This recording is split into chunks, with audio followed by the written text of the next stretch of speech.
தற்போதைய செய்தி. ஞாயிற்றுக்கிழமைகளில் பெட்ரோல் நிலையங்களுக்கு விடுமுறை விடப்பட்டால் நடவடிக்கை எடுக்கப்படும் என்று மத்திய பெட்ரோலிய அமைச்சகம் எச்சரித்துள்ளது. பெட்ரோல் விற்பனையாளர்கள் ஞாயிற்றுக்கிழமை தோறும் மே 14ஆம் தேதி முதல் பெட்ரோல் பங்குகள் இயங்காது என அறிவித்திருந்த நிலையில் மத்திய பெட்ரோலியத்துறை அமைச்சகம் இந்த எச்சரிக்கையை விடுத்திருக்கிறது. கூடுதல் விவரங்களை வழங்க மூத்த செய்தியாளர் கணபதி தொலைபேசி வாயிலாக இணைந்திருக்கிறார். அவரிடம் கேட்கலாம். கணபதி, மத்திய பெட்ரோலியத்துறை அமைச்சகம் பெட்ரோல் விற்பனையாளர்களுக்கு நிறைய எச்சரிக்கை விடுத்திருக்கிறது. ஞாயிற்றுக்கிழமைகளில் பெட்ரோல் நிலையங்களுக்கு விடுமுறை விட்டால் நடவடிக்கை எடுக்கப்படும் பல்வேறு விஷயங்களை கூறியிருக்கிறது.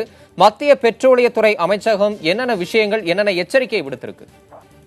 நிச்சயமாக அவர்கள் மிகவும் முக்கியமாக சொல்லியிருப்பது என்னவென்றால், பெட்ரோலிய பொருட்கள் அத்தியாவசிய பொருட்கள் பட்டியலிலே இருக்கின்றன.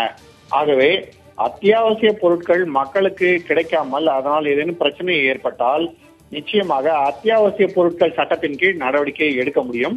ஆகவே இந்த தகவல் கிடைத்தவுடன் இது குறித்து பெட்ரோலியம் அமைச்சகத்திலே ஆலோசனை நடந்திருக்கிறது. அதாவது ஒரு குறிப்பிட்ட நாளிலே அனைத்து பெட்ரோல் பங்குகளுமே ஒரு மாநிலத்திலே அல்லது ஒரு சில மாநிலங்களிலே மூடப்பட்டு விட்டால் பின்னர் அவசரமாக பெட்ரோலோ டீசலோ தேவைப்படுபவர்கள் மிகவும் அவதிப்படுவார்கள். அதாவது ஒரு ஊரிலிருந்து இன்னொரு ஊருக்கு சென்று கொண்டிருக்கிறார்கள், அந்த சமயத்திலே டீசல் தீர்ந்து விட்டது என்றால், எங்குமே டீசல் கிடைக்கவில்லை, எல்லா இடங்களிலுமே பெட்ரோல் நிலையங்கள் மூடப்பட்டிருக்கிறது என்றால் எப்படி அவர்கள் பயணம் செய்ய முடியும்? இது போன்ற பிரச்சனைகள் வரக்கூடும் என்று பல்வேறு சந்தேகங்கள் இன்று விவாதிக்கப்பட்டிருக்கின்றன.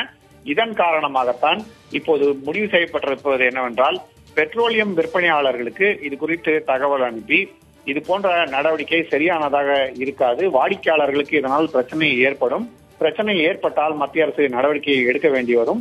ஆகவே அது போன்ற விஷயங்களை தவிர்க்க வேண்டும் என்று பெட்ரோலியம் விற்பனையாளர்களுக்கு தகவல் தெரிவிக்கப்பட இருக்கிறது.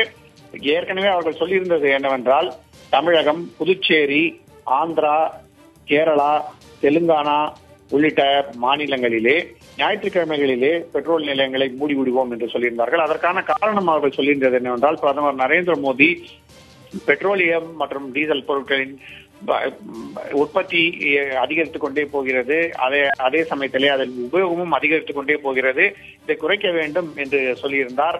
எரிபொருட்களை அதிகம் பயன்படுத்துவது சரியாக இருக்காது என்று சொல்லியிருந்தார். இதனால் தான் நாங்கள் பெட்ரோல் நிலையங்களை ஞாயிற்றுக்கிழமை மூடப் போகிறோம் என்று சொல்லியிருந்தார்கள். ஆகவே இதனால் பொதுமக்களுக்கு எந்த விதமான பிரச்சனையும் ஏற்பட்டுவிடக் கூடாது, வாடிக்கையாளர்களுக்கு சிரமங்கள் இருந்தால் நடவடிக்கை உண்டு என்பதை தெரிவிப்பதற்காகவே இந்த போன்ற ஒரு எச்சரிக்கையை இன்று அதிகாரிகள் விடுத்திருக்கிறார்கள்.